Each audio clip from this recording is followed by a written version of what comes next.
In this video, I'll show you $1 million per month ecom team structure that you need to build in order to get consistent numbers, but also not to get yourself killed by working too many hours on your laptop. So this video will cover why you need to start building your lean team if you haven't already. I'll show you the one team that you should hire before any other hires, where to find good candidates to hire for your business. I'll show you the one hiring mistakes that you should avoid that can ruin your business. And I'll also show you the 4 systems that you need to put in place so you can scale to $1 million per month working 5 hours per week. And for those of you who don't know me, my name is Alex Fedotoff. And in the last 8 years, I've been in e-commerce. I've generated over $100 million in e-commerce sales. And here on this channel, I'm sharing my experiences, my mistakes, so you don't make them and you can grow your business faster. So stay tuned for free resources that will help you to make killer hires and help you scale to 8 figures. So why you need to start building a team? Even at 100K per month, many e-com owners are still doing everything on their own, editing their own videos, they're tweaking their own website, they might be even making their own creatives or managing their own ads. But if you don't outsource, your business will never be able to grow without your manual labor. You'll always be a slave to your laptop, and your business will always run you, not the other way around. So we'll start with the number one team you need to scale to $1 million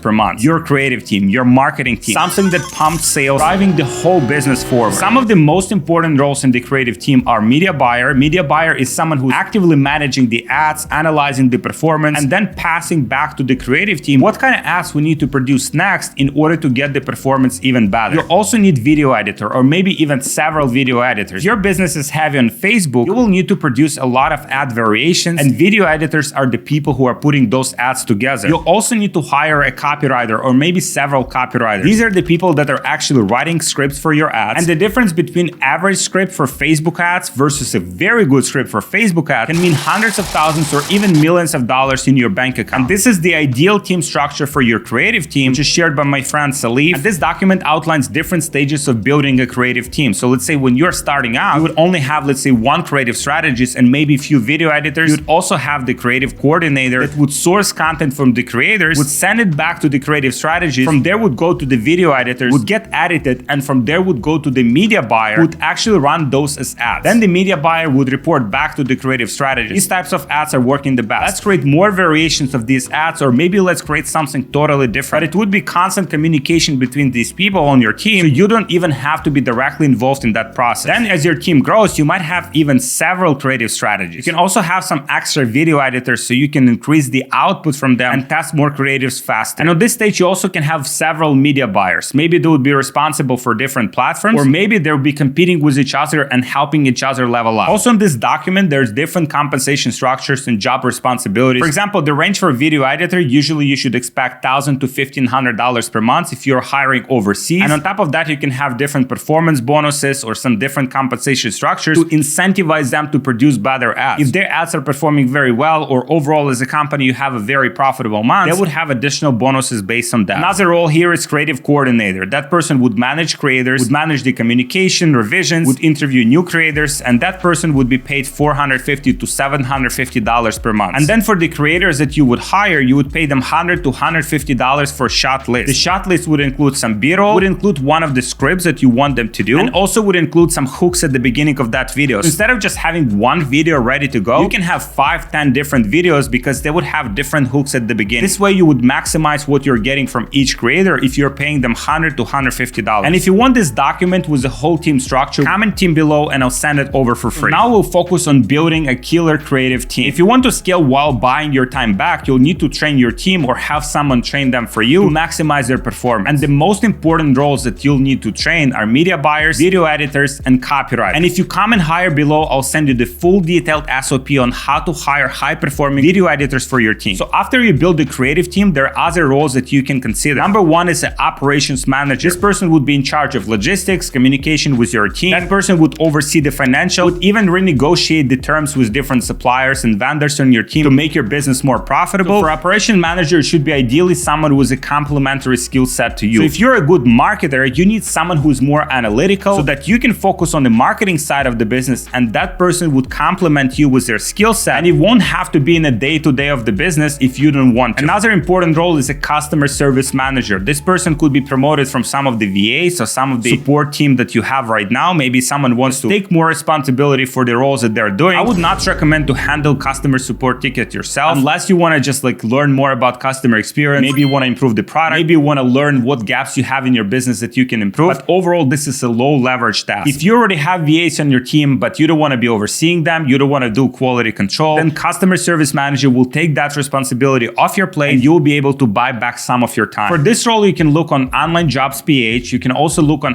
Upwork, and you can also utilize LinkedIn ads. We have found some amazing hires on LinkedIn ads, and I think you can do as well. With all of these roles, if you're low on budget, you don't have a lot of capital to deploy, you can start with contractors. You can hire someone part-time, see how it is working with them, see how well they do their job, and then if you can afford it, you can bring them in full-time to your team. You want to keep your margin as high as possible, so you build a war chest that you can further allocate into growing your business. Also, don't hire for too many roles at the same time. Don't make your team bloated because the expenses add up and your fixed costs add up very quickly. And you can absolutely do $1 million per month just with a team of 10 people. If you have more than 10 people on your team to do $1 million per month, you're probably doing something wrong. One thing to consider when you start hiring and building your team is that hiring is a time-consuming process. It will take you time to find good people. It will take time to train them. But the most important thing is that you'll get better at it as you learn. It might take 100 candidates to find one good candidate. But once you find that one good candidate and once you see them perform very well at their work, then you'll be hooked and you'll be forever looking for some great people to join your team. Also, you'll be much better at hiring if you already understand the complexities of the role that you're outsourcing. Say if you want to hire a media buyer and you want to send it to some agency, because agencies supposedly know stuff better than you do, you probably know your ads better and you probably know your account and your avatar that you're selling to better than any of the agencies. So in that case, you would train the agency and you would constantly supervise them and give them feedback before they can outperform your results. One of the mistakes that a lot of entrepreneurs do is that they hire an agency and then just give them all of the access. Okay, go and figure it out. They're not giving them feedback. They're not doing quality assurance. They're just expecting the agency to figure everything out. And that usually leads to massive loss of money, time, energy. If you're hiring some team or you're hiring some contractors, make sure that you're properly onboarding them, giving them feedback, and you see if they become better from that feedback. And if they're not getting better from that feedback, maybe you have to replace that vendor, contract, full-time employee. You have to be on top of it. Some of the systems that you need to put in place. Number one is vet. This is how you vet candidates, filter them before you even start interviewing them or getting them on your team. Everyone should be vetted very well. And for me, I always ask for at least 3 referrals. What are the 3 other companies that you work for and what results did you get for them? Maybe similar type of companies, maybe agencies, whatever companies they worked with, I want to contact those people and I want to verify that what they're telling me and how they did their job is actually true. When it comes to hiring, there should be an extensive onboarding process. For the first 2 to 4 weeks when the new person joins your team, they should get familiar with the company, with the product, with customers, who we are selling to, why we're selling it, what are the values of the company, what the company tolerates, what the company doesn't tolerate. So they know exactly what to expect in that new role they're getting into. When I first hired people, I didn't have any onboarding process. Obviously those people would fail in that role most likely. It's not those people are bad, I just trained them poorly. And if I trained them poorly, that's on me as a business owner. And if you had those experience with yourself, in many cases it's on you, maybe because you didn't train them correctly or you didn't onboard them correctly, they failed at their job. I like to set strict expectations from the beginning. So for example, sometimes, we have to work on weekends. Sometimes on Saturdays or Sundays, we have to be available. We have to be on Slack. I don't like to sugarcoat it. If our company is fast growing and young and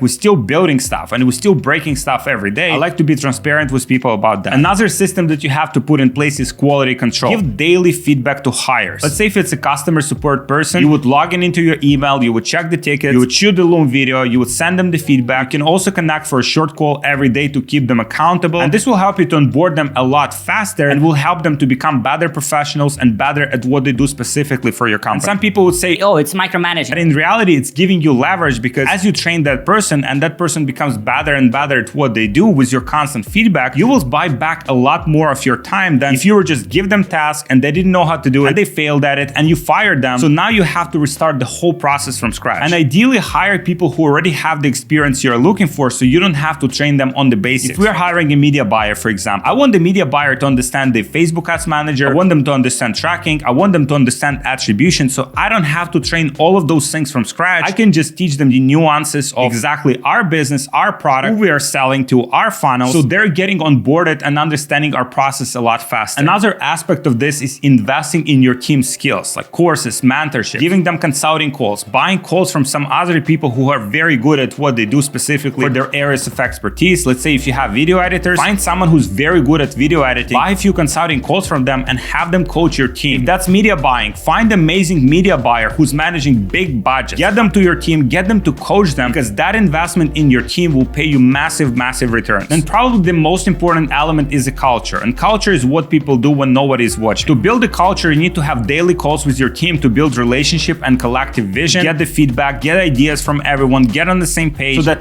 everyone is aligned and everyone is moving in the same direction. You want to be sharing wins on these meetings because that will create a positive environment for everyone to work in. And even if someone didn't have a good professional win yesterday, maybe they had a good breakfast or they had a good cup of coffee in the morning. There's always something that we need to be grateful for. And sharing these wins create this amazing, powerful, and positive environment for everyone to work in. Always want to be keeping your team fueled up, get them inspired every day to do what they do. What we like to do is just sharing the positive testimonials and reviews from our customers on our Slack channel so that everyone is excited about what they do, because with every sale, we're changing someone else's life. So we're creating a positive change in the world with every sale that we make. Thank you so much for watching. Let me know in the comments what future videos you want to see from me. If you've watched until this point, please make sure you subscribe to my channel so you don't miss new tutorials like this. Like this video for the algorithm, and I'll see you in the next one.